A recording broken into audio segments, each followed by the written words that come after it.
हमारे सारे सहयोगी इस वक्त पहुंच चुके हैं अलग अलग पोलिंग बूथ्स पर, जरा उनसे बात हो जाए। बिल्कुल, जैसे हम इस स्टूडियो में पहुंचे हुए हैं, हमारे तमाम रिपोर्टर्स, हमारे सहयोगी ग्राउंड जीरो से हर तस्वीर को दिखाने के लिए पहुंचे हुए हैं। सबसे पहले आपको बताते हैं, कोमल हमारे साथ जम्मू से है, रिफत अब्दुल्ला हमारे साथ बारामूला से है, वहीं मुनीर हुसैन भी हमारे साथ पाटन से जुड़े हुए हैं, सरोज हमारे साथ है कुपवाड़ा से। सबसे पहले कोमल आपकी तरफ रुख करेंगे। जम्मू में इस वक्त उम्मीदवारों की एक लंबी छड़ी, जम्मू संभाग सबसे महत्वपूर्ण, क्योंकि जीत की राह यहीं से गुजरेगी। सभी पार्टियों ने दमखम लगा दिया है। पोलिंग बूथ पर इस वक्त क्या तस्वीर? देखिए, पोलिंग बूथ सबसे पहले बताएं कि गुलाम नबी आजाद सबसे पहले पहुंचे यहाँ पर, अपना वोट कास्ट किया। वोट कास्ट करने के बाद वो मीडिया से बात की। अभी भी उलझनों में उलझे हुए हैं क्योंकि मीडिया उनसे लगातार बात करने की कोशिश कर रहा है और हम भी कोशिश कर रहे थे कि उनसे बात करें। आजाद साहब, सबसे पहले वोट कास्ट करने पहुंचे आप।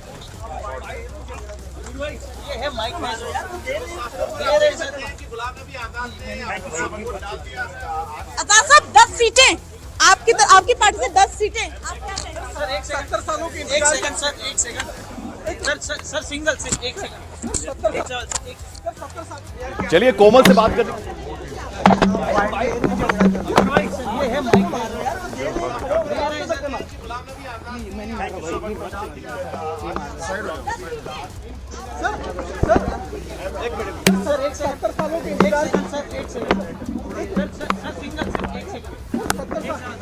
सर 70 सालों के इंतजार के बाद आज वाल्मीकि समाज, वेस्ट पाकिस्तानी रिफ्यूजी और जो गोरखा समाज है उनको कहीं ना कहीं आज वोट डालना चाहिए। जो पॉलिटिकल पार्टी सत्ता में आएगी उस पार्टी से को इन चीजों का समाधान। भारतीय जनता पार्टी ने इस चुनाव को राष्ट्रवाद वर्सेस अलगाववाद को बना दिया है।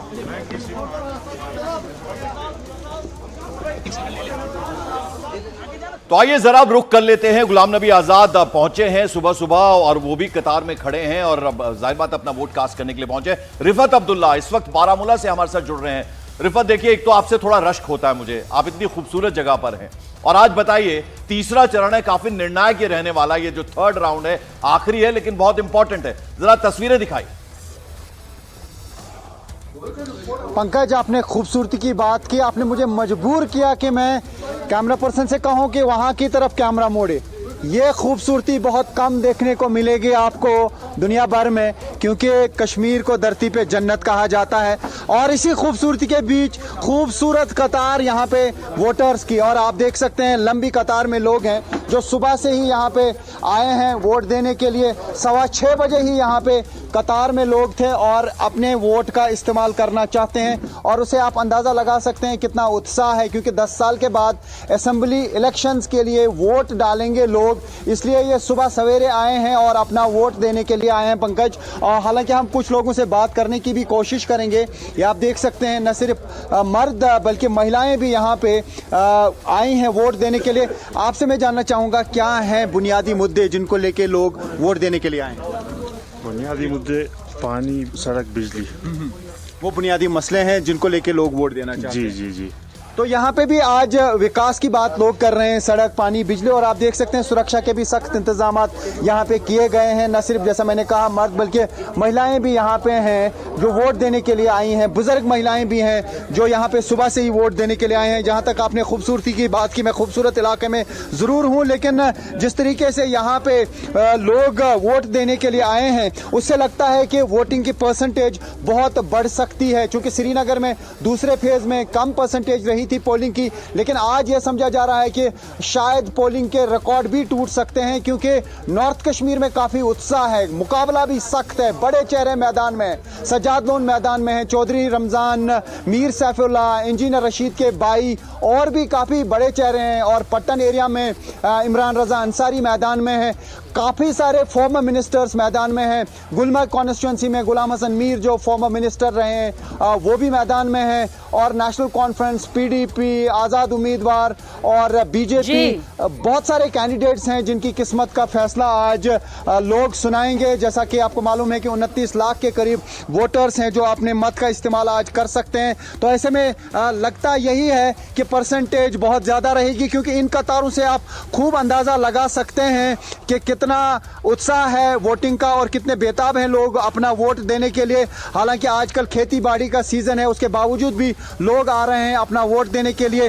देख सकते हैं आपके महिलाएं आ रही हैं और सुबह से ही, हालांकि इस वक्त 7:08 हुए हैं, लेकिन आप लंबी कतार से अंदाज़ा लगा सकते हैं कि क्या रह सकती है परसेंटेज। मुझे खुद यही अंदाज़ा लग रहा है कि 60% से ज़्यादा पोलिंग आज नॉर्थ कश्मीर में हो सकते हैं। और आपको मैं बता दूं कि 3 डिस्ट्रिक्ट्स में आज पोलिंग होनी है, कुपवारा डिस्ट्रिक्ट, बारामूला डिस्ट्रिक्ट और बांडीपोरा। कुपवारा डिस्ट्रिक्ट की 6 सीट्स हैं, बारामूला डिस्ट्रिक्ट की 7 सीट्स हैं और बांडीपोरा डिस्ट्रिक्ट की 3 सीट्स पे आज यहाँ पे पोलिंग होनी है। तो पोलिंग के रिकॉर्ड टूटने के आसार सुबह से ही लग रहे हैं। जिस तरीके से यहाँ मैं बारामूला की एक कॉन्स्टिट्यूंसी में हूँ और यहाँ पे ऐसा ही लगता है कि लंबी कतार से हम अंदाज़ा लगा सकते हैं कि यहाँ पे आज काफ़ी एरियाज में पुराने रिकॉर्ड टूट सकते हैं। ठीक, रिफत आपके पास जरूर लौटेंगे, इनसे बातचीत भी करिएगा, मुद्दे भी जरूर जानिएगा कि जहन में आखिर वो कौन से मुद्दे हैं जिसके चलते वो पोलिंग बूथ पर आज अपना जनप्रतिनिधि चुनने जा रहे हैं।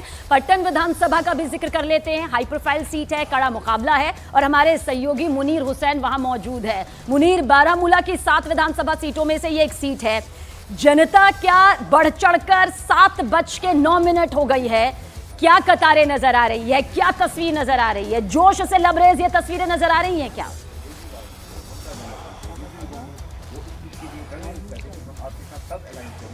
इसी 6 बजे से ही लोग यहाँ पे खड़े हैं और लाइनों में, और क्योंकि अब वोट डालना शुरू हो गया है और काफ़ी तादाद में मैं आपको कुछ तस्वीरें दिखाने की कोशिश करता हूँ। और ये देखिए आप कितनी लंबी कतार है, एक पोलिंग स्टेशन में खड़ा हूँ और ये आप देख सकते हैं कि कितनी बड़ी कतार में लोग जो हैं जोक दर जोक, चाहे महिलाएँ हैं और बुज़ुर्ग लोग हैं, नौजवान हैं, सब काफ़ी तादाद में आ रहे हैं वोट डालने के लिए और काफ़ी उत्साह है, जोश है, जज्बा है। ये देखिए आप, इससे बखूबी अंदाज़ा लगाया जा सकता है कि कितना जोश जज्बा है इस बार लोगों में वोट डालने में। क्योंकि अगर हम पट्टन कॉन्स्टिट्यूंसी की बात करते हैं, यहाँ पे जो फॉर्मर मिनिस्टर रह चुके हैं इमरान रज़ा अंसारी मैदान में है और इनका मुकाबला जो है नेशनल कॉन्फ्रेंस के रियाज बेदार जो रिटायर्ड SSP रह चुके हैं और वो अब मैदान में है नेशनल कॉन्फ्रेंस की सीट पे। और अब ये काफ़ी सख्त मुकाबला है, क्योंकि अगर हम यानी लास्ट इलेक्शन की बात करते हैं उसमें इमरान रज़ा अंसारी ने ही PDP की टिकट पे यहाँ से जीत दर्ज की थी और अब ये समझा जा रहा है कि इस बार देखना है कि जो ये सियासी मैदान में ये दिग्गज चेहरे हैं और अब देखना है कि इस बार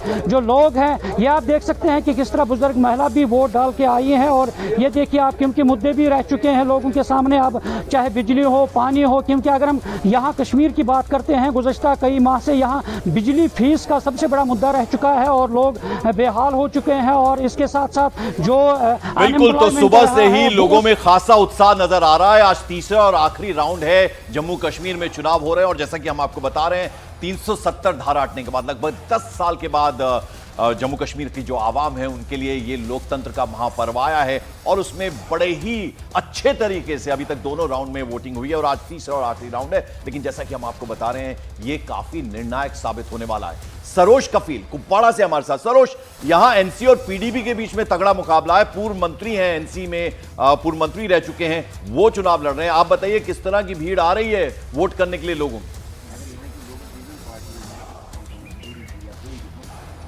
बिल्कुल, देखिए पहले आपको बता दूं, इस वक्त जहाँ हम खड़े हैं संजीपुरा लंगेट है। ये लंगेट जो है यहाँ से इंजीनियर रशीद 2014 में जीते थे, करीबन 18,400 वोट से जीते थे।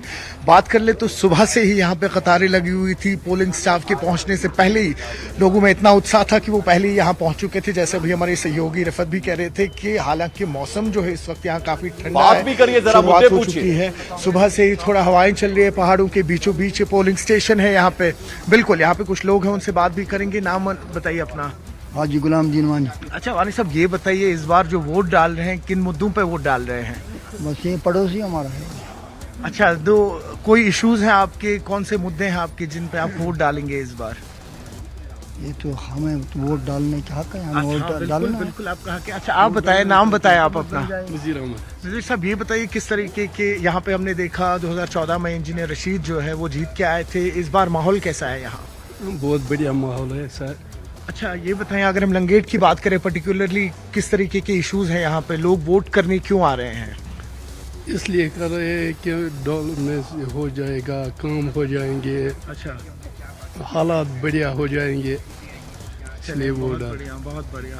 और आप देख रहे हैं कि लोग जो है बेसिकली, आपको बता दूं यहाँ पे जो उनके कैंडिडेट हैं, जो उनके नेबर भी है इंजीनियर रशीद, तो इनडायरेक्टली उनके बारे में बात कर रहे हैं, कह रहे हैं कि हमारे नेबर है इसलिए वोट दे रहे हैं। लेकिन कहीं ना कहीं अगर हम कुल मिला के बात करें तो जाहिर सी बात है कई सारे इश्यूज हैं। अगर हम लंगेट कॉन्स्टिट्यूंसी की बात करें तो उसको छोड़ के आप देखें, अगर हम कुल मिला के बात करें, एक्सपेक्टेड यही है कि इस बार कहीं ना कहीं जो 56.11% टर्न आउट रहा था सेकंड फेज में, वो बिल्कुल, तो ऐसा ही इस बार तीसरे चरण में भी होगा, इसकी पूरी संभावना। और जो कतारें हैं सुबह से ही सबीना वो ये बता रही हैं, वो अपने आप में एक तरह से प्रमाण है कि लोग जो है बढ़ चढ़ कर इस लोकतंत्र के महापर्व में हिस्सा ले रहे हैं। तो